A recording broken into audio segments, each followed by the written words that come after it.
നന്ദൻ, നമസ്കാരം നന്ദൻ. നമസ്കാരം. ഇപ്പോൾ കേരളത്തിലെ ഏറ്റവും വലിയ ചർച്ച ചെയ്യപ്പെടുന്നൊരു വിഷയമുണ്ട്. CPIM, communist party of India, Marxist തെരഞ്ഞെടുപ്പിൽ തോറ്റു. അതിൻ്റെ റിപ്പിൾസ് ഇതുവരെ തീർന്നിട്ടില്ല. അതിങ്ങനെ ഒഴുകിക്കൊണ്ടിരിക്കുകയാണ്. ഇപ്പോൾ ഈ കമ്മിറ്റികളുണ്ടല്ലോ അവർക്ക് ഇഷ്ടം പോലെ. അതെ അതെ അതെ. ബ്രാഞ്ച്, പിന്നെ ലോക്കൽ കമ്മിറ്റി, ബ്രാഞ്ച് ഉണ്ട്, ഏരിയ ലോക്കൽ കമ്മിറ്റി, കമ്മിറ്റി ഉണ്ട്, ഏരിയ കമ്മിറ്റി ഉണ്ട്, അങ്ങനെ ജില്ലാ കുറേ കമ്മിറ്റി ഉണ്ട്, കുറേ കമ്മിറ്റികളുണ്ട്. ഉണ്ട്. എല്ലാ കമ്മിറ്റികളുടെയും റോള് എന്ന് പറഞ്ഞാൽ കം, ഈറ്റ് ആൻഡ് ടീ, അങ്ങനെയാണ് കമ്മിറ്റി ആവുന്നത്. കമ്മിറ്റിയാണ്. അതുകൊണ്ടാണ് CPM നേതാക്കന്മാരൊക്കെ നല്ല തടിച്ചിരിക്കണത്. കശുവണ്ടി പരിപ്പൊക്കെ ഇഷ്ടംപോലെ തിന്നുണ്ടാവും. അതെ അതെ.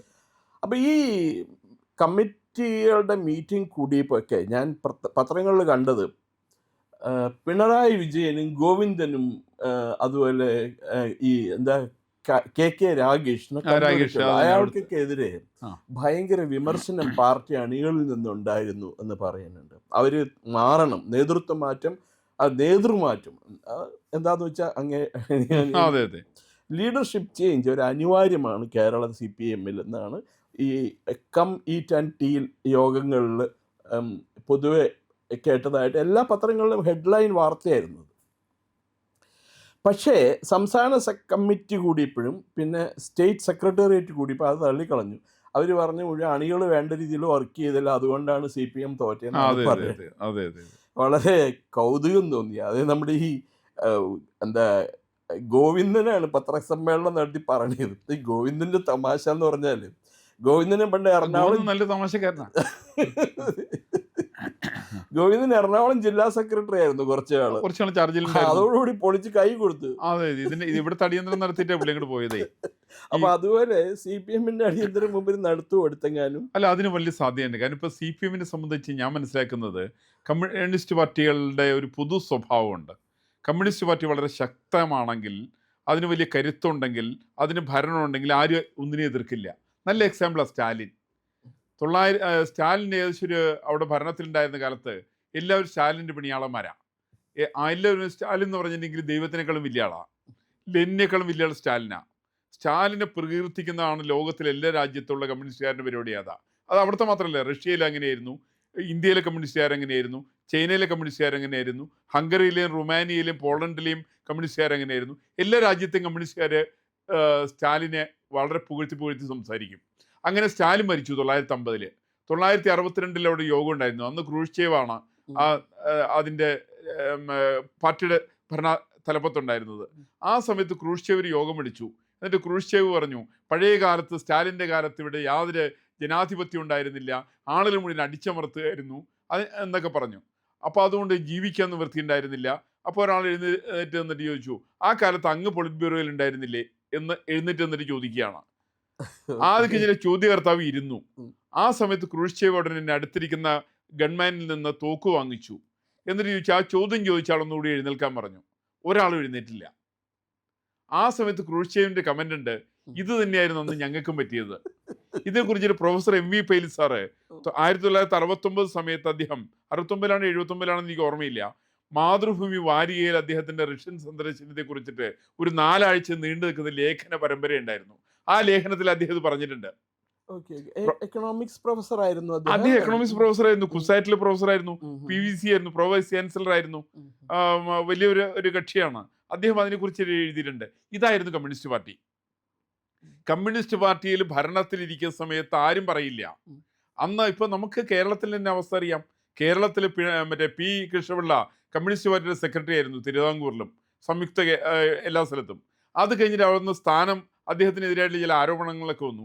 അദ്ദേഹം സ്ഥാനം തൽക്കാലത്തേക്ക് മാറ്റിവെച്ചു. ആ സമയത്ത് EMS കയറി. EMS 1945 സമയത്ത് ദേശാഭിമാനി വാരികയിൽ ഒരു ലേഖനം എഴുതി. എന്താ ലേഖനം എന്നറിയോ? കൃഷ്ണപിള്ളയ്ക്ക് ഒരുപാട് തെറ്റുകൾ പറ്റിയിട്ടുണ്ട്. ഈ തെറ്റുകൾ പറ്റിയുള്ളതിനെ സംബന്ധിച്ച് അക്കമിട്ട് പറഞ്ഞുകൊണ്ട് കൃഷ്ണപിള്ളയുടെ തെറ്റ്, കൃഷ്ണപിള്ളയുടെ ഒന്നാമത്തെ തെറ്റ്, മലബാറിൽ കമ്മ്യൂണിസ്റ്റ് പാർട്ടിയുടെ യൂണിറ്റ് പിരിച്ചുവിട്ടു. അന്ന് യൂണിറ്റിന്റെ സെക്രട്ടറി ആയിരുന്ന K ദാമോദരനാണ്. ദാമോദരനെ പിരിച്ചുവിട്ട് തെറ്റാണ് എന്ന് EMS പറഞ്ഞു. അപ്പൊ ചില ആളുകൾ ചോദിക്കാറുണ്ട്, EMS ഈ കൃഷ്ണപിള്ള പാർട്ടിയുടെ പ്രസിഡന്റ് ആയിരിക്കുന്ന സമയത്ത്, സെക്രട്ടറി ആയിരുന്ന സമയത്ത് അന്ന് പാർട്ടിയുടെ ചുമതലക്കാരനായിരുന്നു EMS മിണ്ടിയില്ല. മറിച്ച് കൃഷ്ണപിള്ളയുടെ സ്ഥാനം പോയി എന്ന് ഉറപ്പ് വന്ന സമയത്ത് കൃഷ്ണപിള്ളയുടെ മെക്കെട്ട് കയറാൻ വേണ്ടിയിട്ട് EMS തയ്യാറായി. ഇന്ന് സമാനമായിട്ടുള്ള അവസ്ഥയാണ്. ഇപ്പൊ കേരളത്തിൽ പിണറായി വിജയൻ മുഖ്യമന്ത്രിയായിരുന്നു. വളരെ കരുത്തനായിരുന്നു. രാകേഷ് അദ്ദേഹത്തിന്റെ പ്രൈവറ്റ് സെക്രട്ടറി ആയിരുന്നു.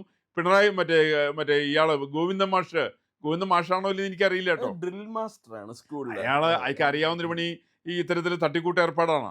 ഈ പറയുന്ന ഗോവിന്ദ മാഷ് എന്ന് പറയുന്ന ആള് പാർട്ടി സെക്രട്ടറിയാണ്. ആരും പാർട്ടിയിൽ എതിർത്തില്ല. മറിച്ച് അധികാരം ഉണ്ടായ സമയത്ത് വീണ ജോർജിനെ പോലുള്ള ആളുകൾ പറഞ്ഞത് ഇവിടെ ഒരു കപ്പലുണ്ട്, കപ്പലിന് കപ്പിത്താനുണ്ട്, ആ കപ്പിത്താൻ നയിക്കും എന്നൊക്കെയാ പറഞ്ഞേ. ഭരണം പോയ സമയത്ത് കപ്പലുമില്ല, കപ്പിത്താനും ഇല്ല, ഒരു തേങ്ങാക്കോലയില്ല. ഇന്ന് കമ്മ്യൂണിസ്റ്റ് പാർട്ടി എന്ന് പറഞ്ഞാൽ ആർക്കും വേണമെങ്കിൽ കയറിയിട്ട് മെക്കെട്ട് കയറാവുന്ന ഒരു സാധനമാണ്. എല്ലാ ജില്ലാ കമ്മിറ്റികളും അവർക്കെതിരായിട്ട് പ്രമേയം പാസ്സാക്കുന്നു. ഇപ്പൊ ലേറ്റസ്റ്റ് പ്രമേയം പാസ്സാക്കിയ NGO യൂണിയനാണ്. സർക്കാർ ജീവനക്കാരുടെ സംഘടനയാണ്.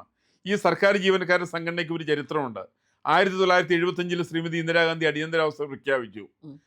അന്ന് കേരളത്തിലെ ഏറ്റവും വലിയ ട്രേഡ് യൂണിയൻ സർക്കാർ ജീവനക്കാരുടെ NGO യൂണിയൻ ആയിരുന്നു. പക്ഷെ അടിയന്തരാവസ്ഥ പ്രഖ്യാപിച്ചുകൊണ്ട് യൂണിയൻ മൊത്തമായിട്ട് NGO അസോസിയേഷനായി. ആ ഒരു വ്യാപകമായിട്ട് അടിയന്തരാവസ്ഥയ്ക്ക് അനുകൂലമായിട്ടുള്ള പ്രചരണം നടത്തി. ഒരു പാരമ്പര്യ കമ്മ്യൂണിസ്റ്റ് പാർട്ടിക്കുണ്ട്. കമ്മ്യൂണിസ്റ്റ് പാർട്ടിയുടെ യൂണിയൻ അടിപടലം ആ സമയത്ത് മാറിയിട്ട് നേരെ ഇതിനകത്ത് ചേർന്നു.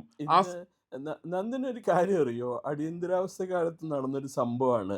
അതായത് ഇപ്പോൾ മാർക്സിസ്റ്റ് പാർട്ടിയുടെ ഇംഗ്ലീഷ് മുഖപത്രം എന്ന് പറയുന്ന ഒരു പത്രമുണ്ട്. ഞാൻ അതിന്റെ പേരൊന്നും പറയാനില്ല. പീപ്പിൾസ് ഡെയിലി ഓഫ് ചെന്നൈ എന്നൊക്കെയാണ് വിളിക്കും. പീപ്പിൾസ് ഡെയിലി ഓഫ് ചെന്നൈ എന്നാണ് വിളിക്കുന്നത്. അപ്പൊ കമ്മ്യൂണിസ്റ്റുകളേക്കാളും തീവ്ര കമ്മ്യൂണിസ്റ്റ് ആണ് അതിന്റെ ഉടമസ്ഥൻ.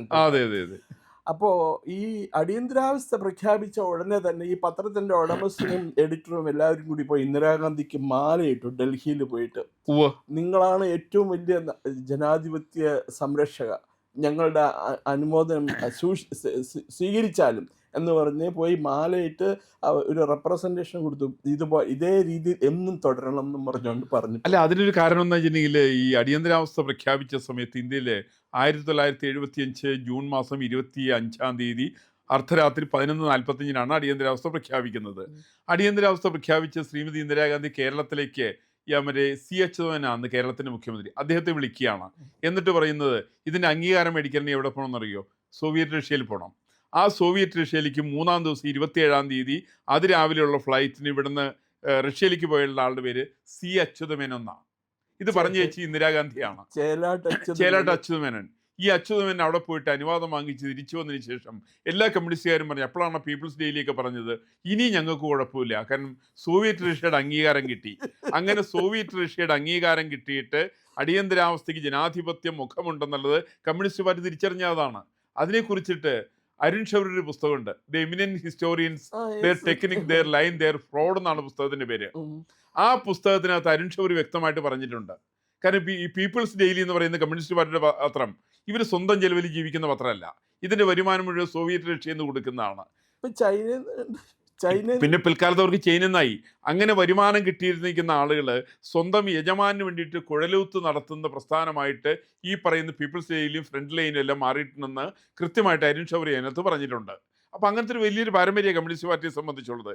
കമ്മ്യൂണിസ്റ്റ് പാർട്ടി സ്വയം പ്രകാശിക്കാത്ത ഒരു വലിയൊരു ട്യൂബാണത്. അതെപ്പോഴും അതിന് വെളിച്ചം കിട്ടണമെന്നുണ്ടെങ്കിൽ സോവിയറ്റ് റഷ്യയുടെ പിന്തുണ കിട്ടണം. സോവിയറ്റ് റഷ്യയുടെ പിന്തുണ ഇല്ലാതെ ഇന്ന് ജീവിക്കാൻ പറ്റില്ല. അല്ലെങ്കിൽ അതിന് ചൈനയുടെ പിന്തുണ കിട്ടണം. അതുകൊണ്ടാണ് ചൈനയിൽ 1962 സമയത്ത് ചൈന യുദ്ധം ഉണ്ടായ സമയത്ത് അന്ന് EMS പറഞ്ഞെന്താ, ഇന്ത്യയുടെ എന്നും ചൈനയുടെ എന്നും പറയുന്ന സ്ഥലത്താണ് യുദ്ധം നടക്കുന്നതെന്നാ. അതിന് കാരണം അദ്ദേഹത്തിന് ചൈനയെ തള്ളിപ്പറയാൻ വേണ്ടി സാധ്യമല്ല. കമ്മ്യൂണിസ്റ്റ് പാർട്ടിയെ സംബന്ധിച്ച് ഇന്ത്യയിലായാലും കൊള്ളാം, ലോകത്തിലുള്ളായാലും കൊള്ളാം, കേരളത്തിലായാലും കൊള്ളാം, ഒറ്റ സ്വഭാവമേ ഉള്ളൂ. അവർക്കൊരിക്കലും ആ നാടിന് വേണ്ടി ജീവിക്കാൻ സാധ്യമല്ല.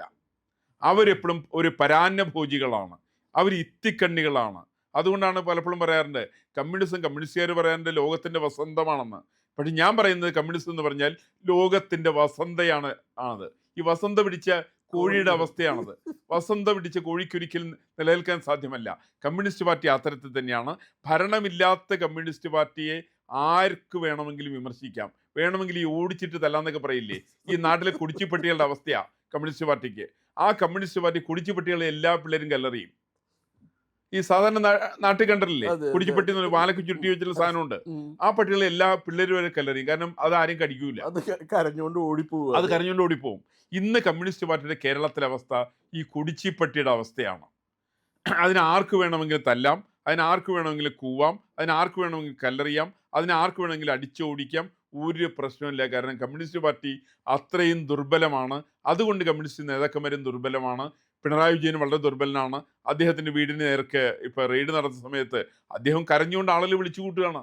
എൻ്റെ വീട് റെയ്ഡ്, ഇദ്ദേഹത്തിൻ്റെ വീടല്ല റെയ്ഡ് ചെയ്തത്, വീണ വിജയൻ്റെ വീടാണ് റെയ്ഡ് ചെയ്തത്, വീണ വാടകയ്ക്കെടുത്ത വീടാണ് റെയ്ഡ് ചെയ്തത്, അല്ലാണ്ട് പിണറായി വിജയൻ്റെ വീടല്ല. എന്നിട്ട് സ്വന്തം മകളുടെ വീട് റെയ്ഡ് ചെയ്ത സമയത്ത് അത് എൻ്റെ വീടാണെന്ന് പറയുന്ന കരയുന്നൊരു സ്വഭാവം പിണറായി വിജയന് വന്നത്. ഇന്ന് കോടതി ഹാജരാവേണ്ട ദിവസമാണ് ഇഡിയുടെ മുമ്പിൽ. ആ സമയത്ത് അവർ വരാൻ പറ്റില്ല എന്ന് പറഞ്ഞു. എന്താ കാരണം? വരാൻ പറ്റില്ല എന്ന് പറയാനുള്ള കാരണം അവർക്ക് സുഖമില്ല. എനിക്ക് തോന്നുന്നു അവർ ഹോസ്പിറ്റലിൽ അഡ്മിറ്റ് ആയെന്ന് തോന്നുന്നു. വീണ വിജയൻ രാവിലെ മറ്റേ അഡ്മിറ്റ് ആയിട്ടുണ്ട്.